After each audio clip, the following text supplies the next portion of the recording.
Karl Marx. Okay, it's a name you've definitely heard, right? A thinker whose ideas have been celebrated, feared, debated. I mean, they fundamentally shaped the 20th century, and we're still talking about them today. Love him or hate him, you just can't deny his impact. But how did one person create a set of ideas so powerful? Well, that's what we're here to do. Let's unroll the blueprints and find out. So the inspiration for this whole explainer actually comes from a book series called Architects of Thought. And the works listed right here on the cover, well, they give us our roadmap. We're going to follow them to unpack the 3 core blueprints Marx designed for understanding our modern world.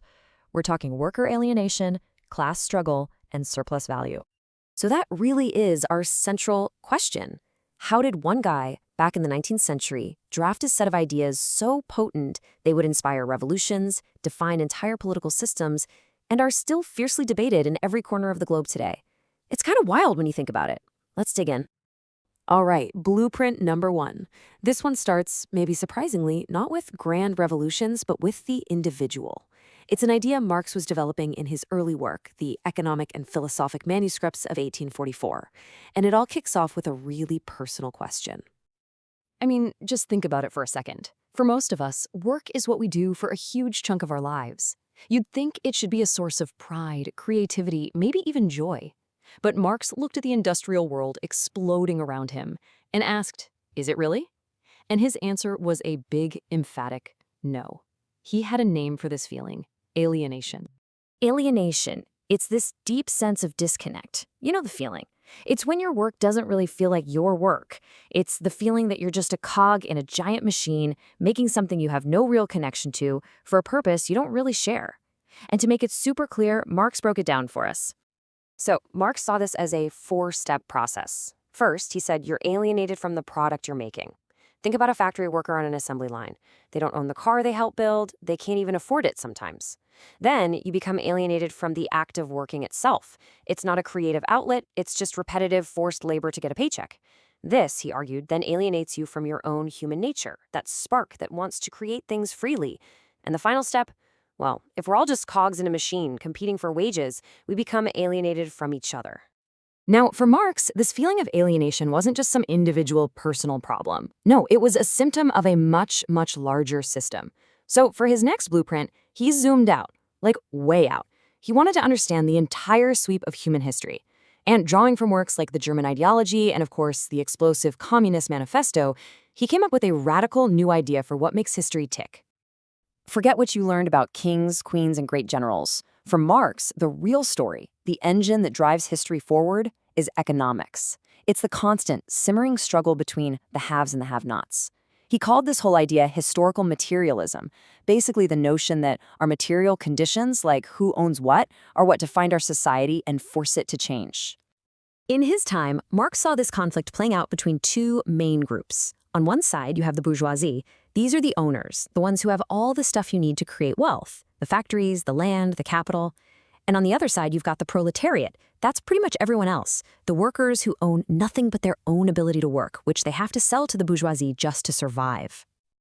And boom, there it is, one of the most famous lines ever written. This single sentence from the manifesto just sums up this entire blueprint perfectly. From master and slave in ancient Rome, to lord and serf in the Middle Ages, to the factory owner and worker of his day. Marx saw the exact same fundamental struggle, just in different costumes, playing out over and over again, pushing history along. Okay, so if history is really all about class struggle, and the modern struggle is between the owners and the workers, well, the next logical step is to take a magnifying glass to the system they're all stuck in. And that brings us to blueprint number 3, and to Marx's monumental life's work, Das Kapital. I mean, this was his magnum opus, his massive attempt to create a complete, scientific breakdown of capitalism.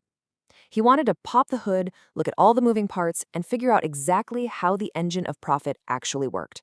He was looking for its secret ingredient. And he found it. He called it surplus value.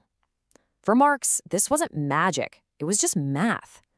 Think of it like this. A worker might create enough value to cover their own wages in, say, the first 4 hours of their shift. But they don't get to go home then, do they? They keep working for another 4 hours.